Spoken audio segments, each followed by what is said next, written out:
കുട്ടികളുടെ മാനസികാരോഗ്യവും സൈബർ സുരക്ഷയും മുൻനിർത്തി സോഷ്യൽ മീഡിയ ഉപയോഗത്തിൽ കർശന നിയന്ത്രണങ്ങൾ കൊണ്ടുവരാനുള്ള ഇന്ത്യയുടെ നീക്കം ആഗോളതലത്തിൽ തന്നെ വലിയ ചർച്ചകൾക്ക് വഴിയൊരുക്കുകയാണ്. ഓസ്ട്രേലിയയുടെ മാതൃക പിന്തുടർന്ന് 16 വയസ്സിൽ താഴെയുള്ള കുട്ടികൾക്ക് സോഷ്യൽ മീഡിയ പ്ലാറ്റ്ഫോമുകളിൽ വിലക്കേർപ്പെടുത്തുന്ന കാര്യമാണ് കേന്ദ്ര സർക്കാർ ഗൗരവകരമായി പരിഗണിക്കുന്നത്. ഡൽഹിയിൽ നടന്ന ഇന്ത്യ AI ഇംപാക്ട് ഉച്ചകോടിയിൽ IT മന്ത്രി അശ്വിനി വൈഷ്ണവ് നടത്തിയ പ്രഖ്യാപനം സാങ്കേതിക മേഖലയിലും രക്ഷിതാക്കൾക്കിടയിലും ഒരുപോലെ തരംഗമായി കഴിഞ്ഞു. ആധുനിക കാലഘട്ടത്തിൽ ഡിജിറ്റൽ ലോകം കുട്ടികൾക്ക് നൽകുന്ന അറിവിനേക്കാൾ ഉപരിയായി അവരെ ബാധിക്കുന്ന അപകടങ്ങളാണ് ഇത്തരം ഒരു കടുത്ത തീരുമാനത്തിലേക്ക് സർക്കാരിനെ നയിക്കുന്നത്. ഡീപ് ഫേക്ക് സാങ്കേതിക വിദ്യയുടെ ദുരുപയോഗം വർദ്ധിച്ചു വരുന്നതും സൈബർ ബുള്ളിംഗ് പോലുള്ള പ്രവണതകൾ കുട്ടികളുടെ വ്യക്തിത്വത്തെ തകർക്കുന്നതും പ്രതിരോധിക്കാൻ നിലവിലെ നിയമങ്ങൾ അപര്യാപ്തമാണെന്ന തിരിച്ചറിവിലാണ് ഈ പുതിയ നീക്കത്തിന് തുടക്കം കുറിച്ചത്.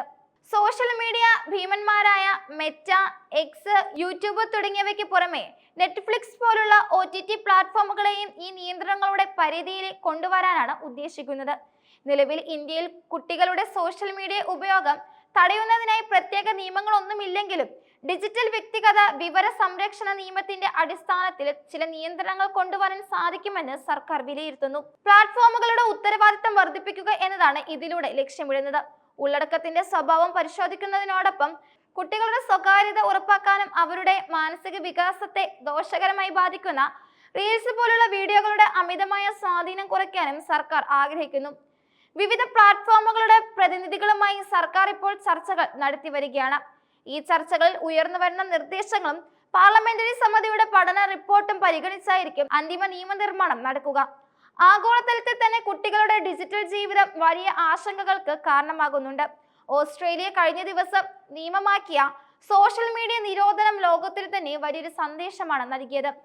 ഇതിന് പിന്നാലെ ബ്രിട്ടൻ, സ്പെയിൻ, ഡെൻമാർക്ക്, ഗ്രീസ് തുടങ്ങിയ യൂറോപ്യൻ രാജ്യങ്ങളും സമാനമായ രീതിയിലുള്ള നിയന്ത്രണങ്ങളെ കുറിച്ച് ആലോചിക്കുന്നുണ്ട്.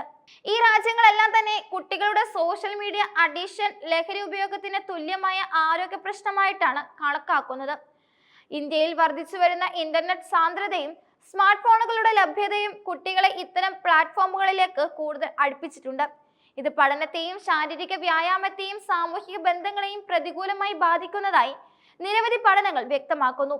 ഈ പശ്ചാത്തലത്തിൽ സാമൂഹികമായ ഒത്തുചേരലിനേക്കാൾ ഉപരിയായി ഡിജിറ്റൽ ലോകത്തെ ഏകാന്തതയിലേക്ക് കുട്ടികൾ ഒതുങ്ങിപ്പോകുന്നത് തടയാൻ നിയമപരമായ ഇടപെടൽ അത്യാവശ്യമാണെന്നാണ് വിദഗ്ധരും അഭിപ്രായപ്പെടുന്നത്.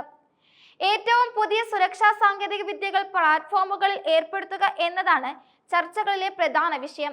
പ്രായം തെളിയിക്കുന്നതിനുള്ള കൃത്യമായ മാനദണ്ഡങ്ങൾ ഇല്ലാത്തതാണ് ഇപ്പോൾ സോഷ്യൽ മീഡിയ നേരിടുന്ന പ്രധാന വെല്ലുവിളി.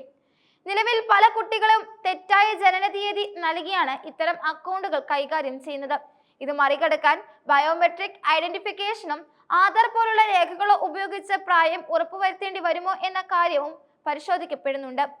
ഡീപ് ഫേക്ക് പോലുള്ള വിപുലമായ സാങ്കേതിക വിദ്യകൾ ഉപയോഗിച്ച് കുട്ടികളുടെ ചിത്രങ്ങൾ ദുരുപയോഗം ചെയ്യുന്ന പ്രവണതയ്ക്കെതിരെ വിട്ടുവീഴ്ചയില്ലാത്ത നടപടികൾ ഉണ്ടാകുമെന്നാണ് മന്ത്രി നൽകുന്ന സൂചന. ഇത്തരം കുറ്റകൃത്യങ്ങളിൽ ഏർപ്പെടുന്നവർക്കും അവയ്ക്ക് ഒത്താശ ചെയ്യുന്ന പ്ലാറ്റ്ഫോമുകൾക്കുമെതിരെ കടുത്ത ശിക്ഷാ നടപടികൾ പുതിയ നിയമത്തിൽ ഉൾപ്പെടുത്തിയേക്കും. കുട്ടികളുടെ മാനസികാരോഗ്യം സംരക്ഷിക്കുക എന്നതിനോടൊപ്പം തന്നെ ദേശീയ സുരക്ഷയെയും ഈ നീക്കത്തിന് പിന്നിലുണ്ട്. സോഷ്യൽ മീഡിയ വഴി കുട്ടികൾക്കിടയിൽ പടരുന്ന തെറ്റായ വിവരങ്ങളും വിദ്വേഷ പ്രചാരണങ്ങളും തടയേണ്ടത് സർക്കാരിന്റെ ബാധ്യതയായി മാറിയിരിക്കുകയാണ്.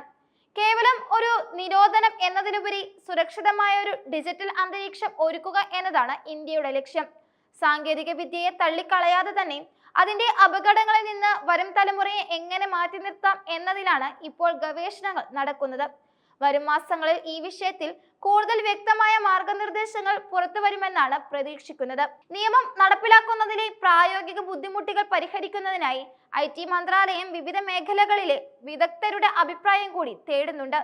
ഇന്ത്യയുടെ ഈ പുതിയ ചുവടുവെപ്പ് ഡിജിറ്റൽ ലോകത്തെ അച്ചടക്കം കൊണ്ടുവരുന്നതിൽ വലിയൊരു വിപ്ലവമായി മാറിയേക്കാം.